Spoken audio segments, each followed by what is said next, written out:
L'amplitude de la présence de Dieu que tu peux attirer toi seul ne peut pas résoudre tous les problèmes de la maison.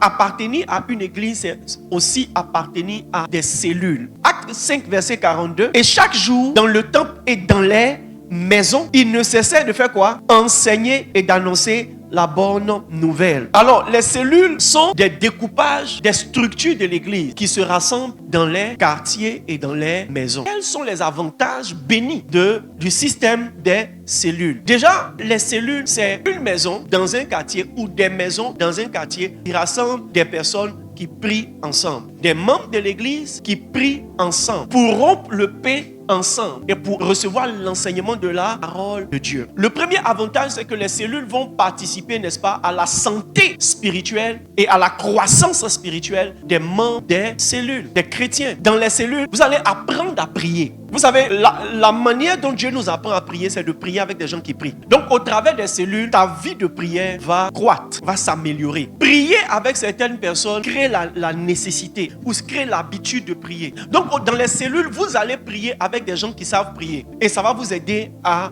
grandir dans la prière. Dans les cellules, vous allez aussi apprendre à méditer ensemble. D'abord sur les Écritures et puis à méditer ensemble sur l'enseignement qui est donné dans l'église. Parce que la Bible dit qu'il persévérait dans l'enseignement des apôtres. Souvent, quand j'enseigne ici le dimanche, c'est pas tout le monde qui comprend. Il faut que ce que j'ai enseigné soit répété avec une certaine simplicité ou bien avec une certaine insistance pour que ça rentre dans le cœur de certaines personnes. Et l'un des avantages spirituels des cellules, c'est que ça va t'aider à te convertir sérieusement. La plupart des personnes qui se convertissent pas sérieusement sont des personnes qui ne sont pas assidues au temple. Ta manière de venir à l'église fait que la parole de Dieu ne peut pas prospérer en toi. Donc, le monde sera encore à tes trousses et tu vas toujours succomber. Au moins si tu venais régulièrement à l'église et que tu te connectais, tu étais dans les tribus, tu te connectais vraiment à ton pasteur et tu avais quelqu'un à qui tu parlais, soit un responsable, soit un berger, soit un ministre, soit un pasteur, tu allais voir qu'on allait t'aider. Mais tu vois, on ne peut pas attendre que tu fasses ce qui est convenable. Il faut qu'on crée le cadre pour que le salut te poursuive partout où tu vas. Au-delà de ça, il y a des personnes qui sont très bien intentionnées. Aujourd'hui, je suis au stade où je crois que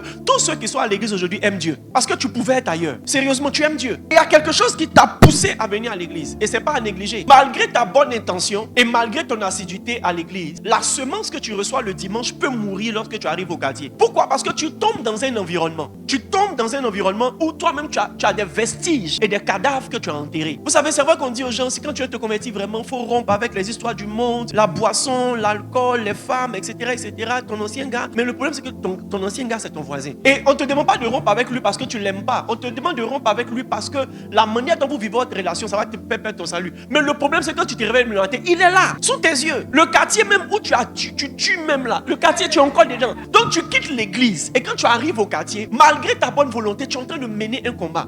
C'est la raison pour laquelle venir à l'église que les dimanches n'est pas suffisant. De dimanche à mercredi, il y a lundi, mardi, quelque chose peut se passer. Et tu vois que toute la semence, toutes les prières, toutes les onctions que tu as reçues dimanche, dès que tu arrives au quartier, dès que tu arrives au bureau, dès que tu arrives, c'est comme si le diable te met dans un système et il enlève ce que tu as reçu. C'est l'environnement que tu trouves à la maison qui va t'aider. Un environnement spirituel chez toi ou un environnement spirituel près de chez toi. Et les cellules vont aussi t'aider spirituellement parce que ta maison, la maison qui va recevoir la prière, ça va devenir un sanctuaire, un lieu où la présence de Dieu monte et descend. Lorsqu'il y a une cellule qui prie dans une maison ou dans un lieu, la présence de Dieu qui descend est différente de la prière que tu fais toi seul. L'amplitude de la présence de Dieu que tu peux attirer toi seul ne peut pas résoudre tous les problèmes de la maison. Au-delà de la présence de Dieu qui va se manifester, il y aura la bénédiction qui va rester. Quand un sorcier est dans une maison, même s'il ne détruit pas, sa présence est destructrice. Quelle que soit sa bonne intention, lorsqu'un sorcier est quelque part, il y a la destruction autour de lui.